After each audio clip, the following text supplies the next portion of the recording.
Hey YouTube, this is Nick here, and this is my second video, and I know it's been roughly about 2 or 3 weeks since I put up my first video, but sorry, it's during Christmas, so you're busy putting up the tree, which of course you can see behind me, and not only that, but I've been busy finishing up on my schoolwork, so yeah. But since my winter vacation is starting to come up, I will try and put more videos on during that time.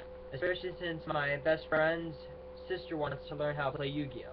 So I was thinking, okay, maybe what we'll do is we'll maybe record while we're teaching her to play Yu-Gi-Oh! That way, if any other new Yu-Gi-Oh! Players need tips, who knows? Or maybe that way you guys can tell us maybe if there's an easier way to teach her, like if she's not understanding something, if there's a way to make it easier for her to understand, because you gotta remember that Yu-Gi-Oh! Is a complex game. It's hard to learn. It wasn't that hard for me because I started learning it when I was like 5 years old. Maybe even younger than that, because my cousin, who I don't get to see as often as I would like, he got me into the game because he was just showing me different things about the cards. I thought they were so cool looking, and this is probably like when I was 5, maybe 4. I don't remember exactly, but I just remember, and I don't know why, but this monster is still one of my favorites, and it's the first one I ever remember seeing, and it's the first card I can remember him showing me when I was over at their house. We were only over there for a couple minutes, but I remember he showed me his Celtic Guardian, and that's the one that stuck out in my memory from when I was really young. And that's still one of my favorite cards. I don't know why.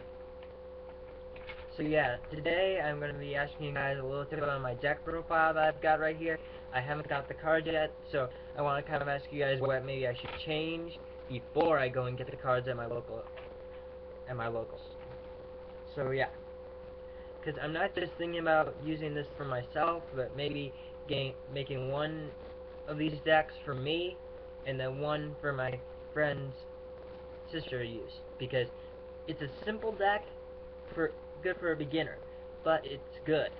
It's not a deck that a lot of people use, but it's not weak, it's not strong. It's a good beginner deck. And it's a wetlands deck. So yeah. So let's get started here. First, I chose to run, for the monsters, I chose to run 3 Dwell Darks of the Ice Barrier. And if you don't know what he does is he's a 1200 point monster without wetlands, and he's a 1200 point, not 1200, but 2400 point monster with wetlands, and he can attack directly. So basically, he can become a 2400 point direct attacking monster. So yeah, 3 copies of him, and plus he's a tuner. So yeah, there are some cases when you do want to synchro summon with this deck. Like if your opponent's got a really powerful monster on the field from some kind of special effect, you can synchro summon after you've done all your attacks. So yeah, that plus yeah, the Dwell Darks and 3 Penguin Soldier. I personally love using this card in this deck because I run 3 copies of it, and it's just helped me out so many times during the beginning of the duel. Like I would set it down, put a couple cards face down, then it would really work out well. And then 3 Swamp Frog, of course, because it's a 1,000 point beater without it, and it becomes 2,200 with it, with wetlands. So yeah, it can be really useful. And 2 Submarine Frog, because I found this card really good. It's not only just going to become a 2,400 point beater with this card with wetlands on the field, but it can do piercing, which really makes it a good card. So yeah, 2 copies of that. 2 Unifrog. I really like this card. It's not as good as Dwell Dark, but it can be good, especially since with its effect if you have another frog on the field. And then along with the 2 Unifrog, you run 2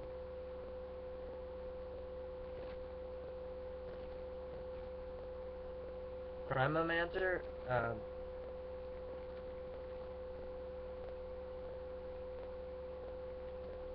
Chronomancer, or however it's pronounced, of the Ice Barrier.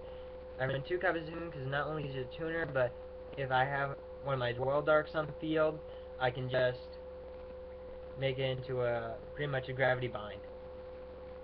So yeah, 2 copies of him, and then 2 Starboy, obviously because it gives all the monsters a power boost, and it becomes 1,050 points automatically when it comes on the field, and then it can become 2,250 with wetlands, and it can just make your monsters go up to huge numbers. And in 2 Rotom Totem, because I wasn't originally running this, but I found that it could really help out with special summoning. Like if you need to get monsters out during late game, you can play his effect, remove a monster that you don't need, play him, and if you've already got 2 monsters on the field and you can't get another monster out, and you need to make one of your level 6 synchros or a rank 3, rank 2 XCs, just use his effect, bring him back, use him for that. It really works out well. So yeah, 2 copies of him, and then 2 Flip-Flop Frog, because I just found this guy useful, and plus he can be really useful because he can pretty much do the same thing as Penguin Soldier, but I find him better, because if you have like 4 frogs on the field, you can flip him, and he's one of the 4. I'm not gonna say that we have 5 monsters on the field, but yeah, you flip him, you take all these cards back to your opponent's hand, their field is blank, you can go for a big damage. So yeah, there's 20 monsters in this deck, and remember, I'm just wondering if I should take something out or put something in. So yeah, next up is the spells. 3 wetlands, of course, because anyone who would run anything less than a wetlands deck would have to be really strange.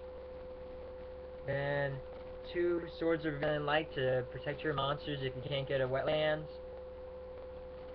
2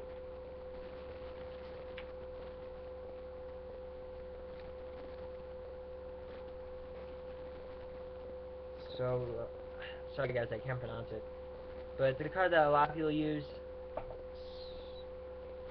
Oh yeah, Solidarity. Sorry guys, I'm not the best reader, so sorry for not being able to read it right away. So yeah, 2 Solidarity, because of course you're going to have nothing but aqua water monsters in your graveyard, so it's easy to bust up your monsters points like crazy with that card. So yeah, 2 copies of that, and 2, not 2, but 1 Salvage, 1 Terraforming, 1 Metal of the Ice Barrier, Medallion of the Ice Barrier, because you do have 5 Ice Barrier monsters in this deck, and they're all your tuners, so if you need to get a tuner, you just play this, you get one of your tuners, easy. And then 1 Mystical Space Typhoon. I know that's kind of strange for this heavy back row format, but still, just 1. Maybe you can change it to 2 if you want. I just run 1. And now for traps, you run 2, and don't blame me for this one. I've seen a lot of people not be able to pronounce this.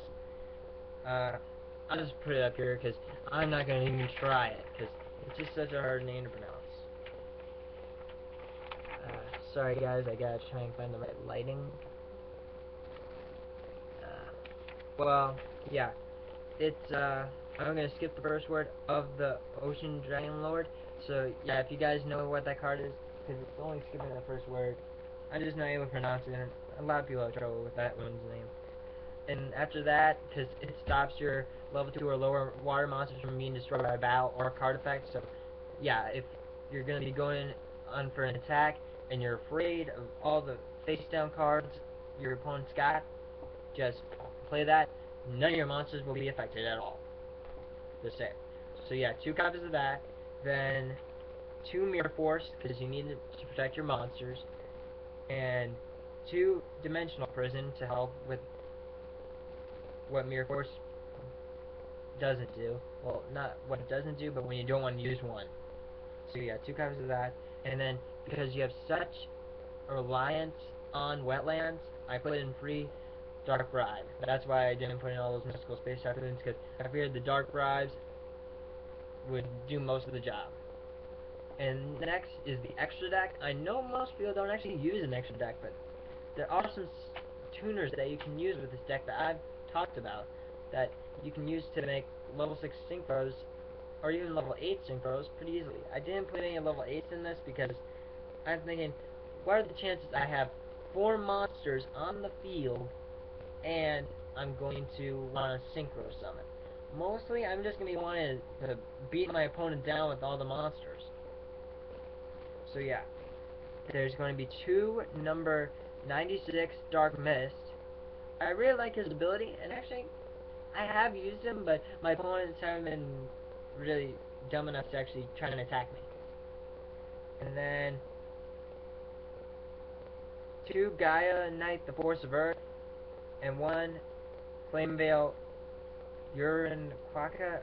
I'm not even sure how to pronounce this. If you play most of the Yu-Gi-Oh video games, you know the level 6 that you get, the Flame Veil one that is a piercer that he gains 300 points each time he attacks.